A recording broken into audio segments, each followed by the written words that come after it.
Over the past few seasons, Bree Street has become the go-to place for photographers and fashion bloggers. This trendy mile in the heart of the city is a home from home and a source of inspiration.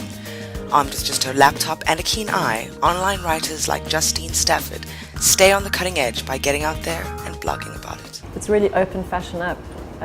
With magazines, it was always very kind of an elitist society, but blogging has opened it up to street style photographers, and it's a very interesting space where anything goes. And I think everything about fashion is about expressing yourself and a part of yourself, even if it's just your mood for that day.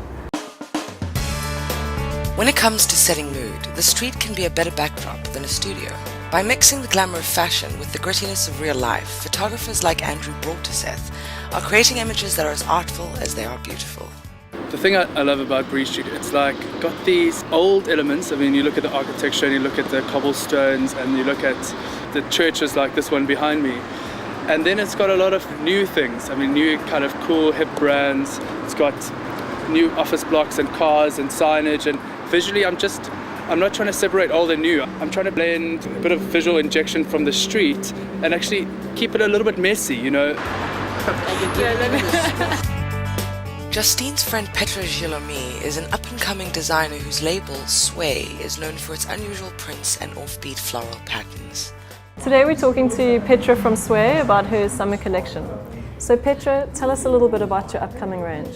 For our new range for this year, we've created 3 new prints. One of them is called the Bohemia, which is a floral, quite a big floral print. The other one is the Blackout Susan, where we've used images of a Blackout Susan plant together with keys in the background. And the third one is called Locks, which is a little heart-shaped lock with the key, so they all tie in together with the keys and the floral. And how would you say the collection has been influenced by international summer trends?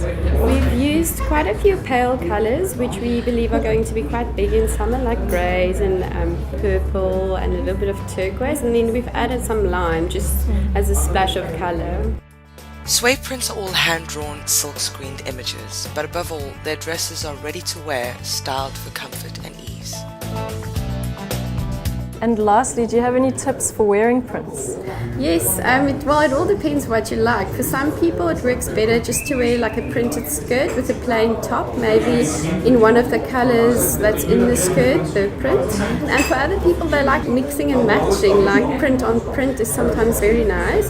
For that I would suggest use a smaller print on the top and something bigger on the bottom. It promises to be a scorching summer, but with many countries still flirting with recession, not everyone can afford a brand new wardrobe.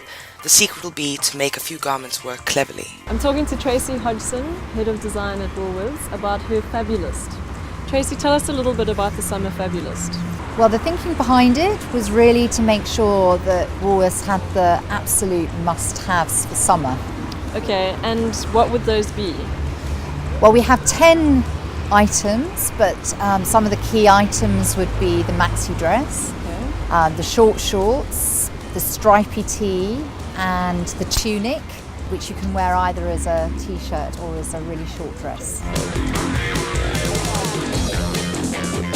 Long floral t-shirts, bright leggings and hot summer sandals. The look this season is fresh and young. And if there was one item on the Fabulist that you yourself would buy, what would it be? Oh goodness, I love the long shirts because they're so easy. The long line shirt layered over the skinny jeans, but the stripy tee, it's very a must-have, but it's an eternally classic Timeless, look. yeah. Trends come and go, but style is eternal, and on Bree Street you'll find both in the clothes and the people, thanks to a canvas that is life itself.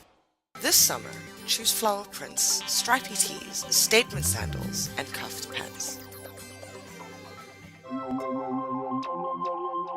For the average single guy, cooking for one is a lonely affair, but not all men are created equal.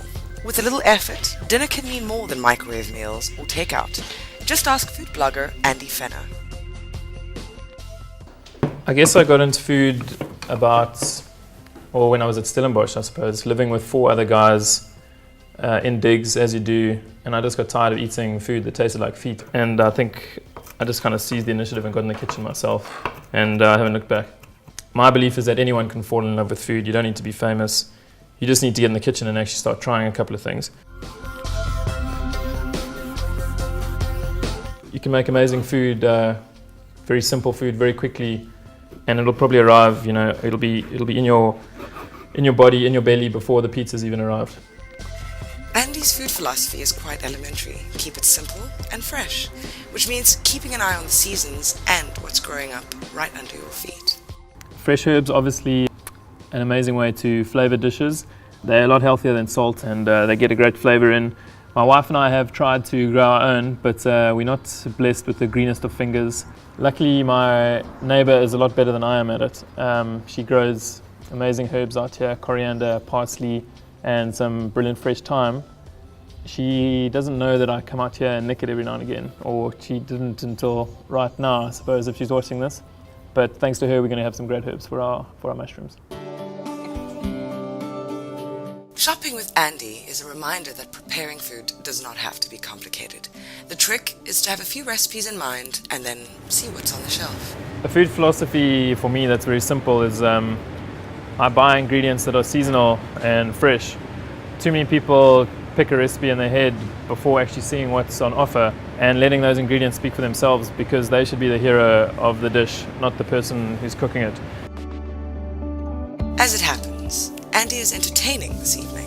An old friend is coming over, hoping to pick up a few culinary tips.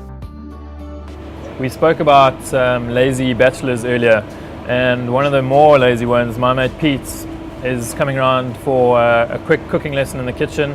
We're just going to do a delicious seared tuna. It's really, really easy. I don't think even he can mess this one up. Peter is a bachelor with a problem. His only dish, mushrooms on toast, does not go down well with the ladies. But add fresh thyme and they make a great starter. These mushrooms look much better than the ones I make. Mine always end up looking like raisins, so dry.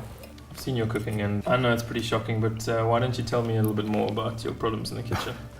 I end up ordering takeout a lot, eating out a lot. I'm always being told that if you cook for a lady, they absolutely love it. So if you want to get fresh, you've got to cook fresh. In the case of yellowfin tuna, that means starting with a spicy marinade. What I've got in mind, we've got some beautiful seared tuna.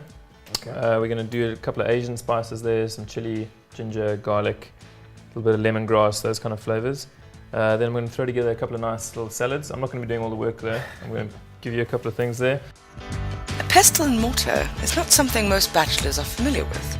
But to get the juices flowing, every boy needs one. I don't fuss around with kind of portions in the kitchen, but basically with Asian cooking, it's a combination of sweet and sour and hot, and you kind of just taste as you go, feel your way around.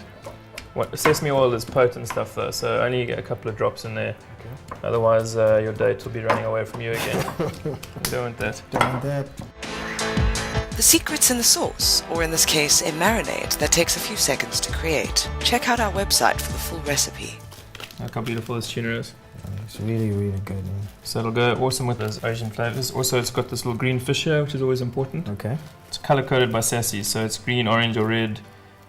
Green being the ones that they're more fish around, they're not in danger of being fished out of the sea. So, so you're doing a bit for the environment there as well.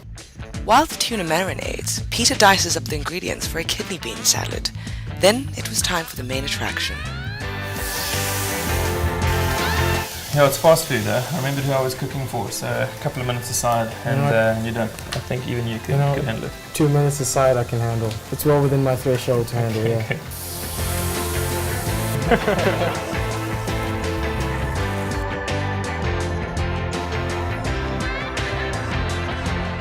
I don't know if I got my piece of your piece, but it tastes pretty good to me, huh? Oh, it tastes really good. Nice idiot-proof recipe that even you can handle in the kitchen. Oh yeah. As a matter of fact, next time you come over to my place, I'm making this thing. There's no doubt about it, the boys mean business. For single guys, home cooking has its place, because while there are plenty of fish in the sea, there are plenty of ways to catch them. Andy's hot tips for bachelor cooks are to use seasonal ingredients and fresh herbs. Also, check out Asian recipes this summer, and if you're cooking seafood, look out for the sassy logo.